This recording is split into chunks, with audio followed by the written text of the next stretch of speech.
I got it. I'll take it out. Thank you, baby. And that's what marriage is about, anticipating needs.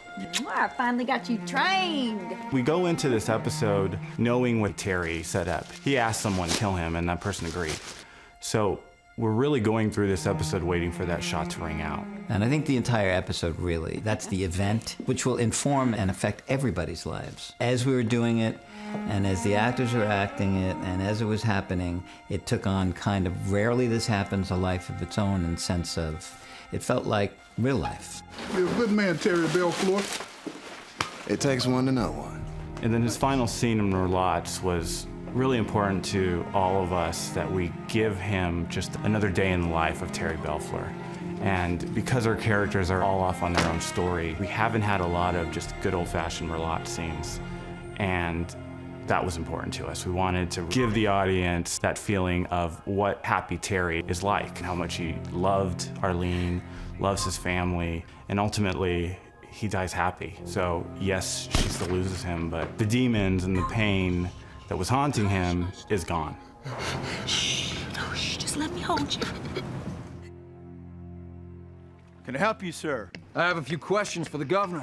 The episode is packed, and by that I mean there's so many big moments. One of my favorites is when Bill goes to the governor's mansion and takes care of business. What was really fun about that scene was that all of Bill's powers are on display. His skin can't be penetrated.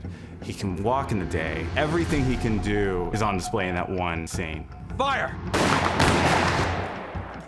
I've never directed a scene like that. I'm proud of it. I think it's terrifying, but also woven in it is a lot of human moments, because these are ultimately two people whose children are gone. But what Bill doesn't expect is for the governor to throw his hands up and not give any answers and become a martyr for his cause. I don't want to hurt you.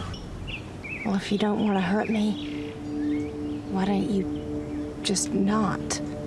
I think the biggest thing for this episode and really in the series now, Sookie has really matured. It's really a self-aware Sookie. Sookie with a self-knowledge that we've never seen before. She's confronted her father finally, and the relationship with Warlow is deepening. Not only did he stop her from drowning, but he seems to be somebody that she can't stop feeling drawn to. I have these feelings for you that I don't want to have, but I can't stop myself feeling them. It's kind of like when you're in the ocean and you feel the undertow and it's a riptide. You know you're not supposed to get near that, but sometimes you can't quite help it. She can't help but be attracted to him. There's something there. There's chemistry there. Maybe it's fate, maybe it's destiny. Whatever it is, it's something. And this proposal he's making to her of turning her into a fairy vampire hybrid herself actually sounds like not a bad idea. She's been in such pain emotionally for so long. I feel like maybe there's a part of Warlow who's promising nothing but relief from that and a future, even though another part of her, and the more important part, knows this may not be the truth. She decides to get lost in the moment. And that's where I believe the title, Don't You Feel Me, has relevance. See, there's a pattern that's starting to emerge now, so